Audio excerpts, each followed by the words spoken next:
This bookie didn't pay me and it sucked. I cannot believe he didn't pay up. And this actually happened to me 2 times.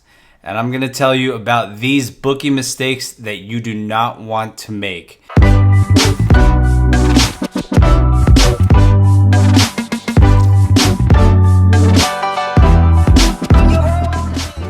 Number 1 bookie mistake is using an online book. Yes, an online book. I know you guys, almost everybody is using an online book, but it really depends on how much you're playing. And when you're playing with some bigger money, sometimes these guys, they hold your money and they don't want to pay out. Now, I was referred to an online book that ended with a .ag, and it was all bad news. I don't like to deal with just offshore accounts. So they said they have a guy who's in Vegas, but I've never met him. But he's got a Vegas phone number. The company seemed very legit. They had a email that I can email regarding payouts. He had a boss. The guy said he had an office. So I said, all right, let's try it out. I made a deposit. And I won maybe 2 weeks in a row. They kept pushing back my payments. And after the end of that 2 weeks, they never paid out. I stopped playing because they were not even going to make any attempt to pay out. So that was the first mistake. There was nothing I could do. The guy was not located near me. I never met him. What was I to do? I could do nothing to get those winnings. So that was not a great experience. Number 2 bookie mistake that I made was also an internet book.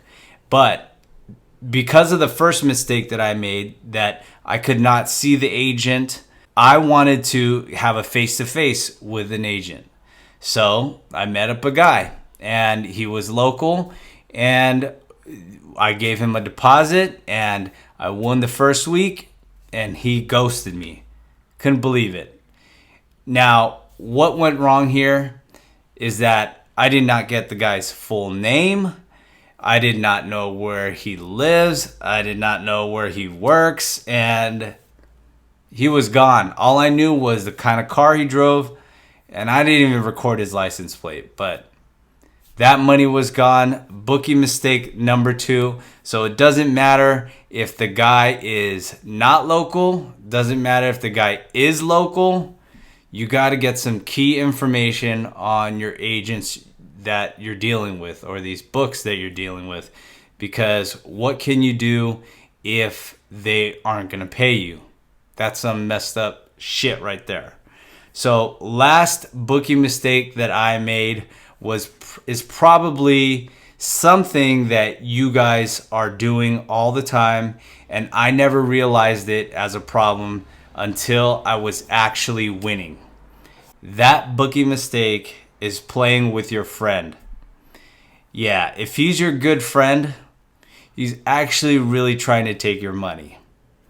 And once you start taking his money, well, he's not going to be very happy. And who knows, it could ruin your friendship.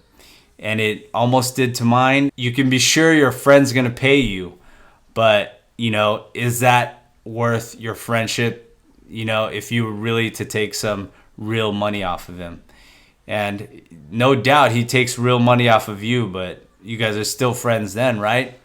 But once you start taking real money from him, he wants to cut you off and maybe even cut you off as friends. So those are 3 bookie mistakes that you should not make. Get some information on the guy. Where does he live? What's his full name? Where does he work? Deal with local guys. That's the best way to grab a book. I see everybody online always looking for a referral, and you cannot trust these guys. Trust me. You cannot trust them. They'll take a deposit. They'll pay you out. Maybe they even pay out your buddy. But if you're actually winning, they may not actually pay you, especially when it comes to the big money. So don't make those bookie mistakes. Grab some information and keep winning in the books, guys. See ya.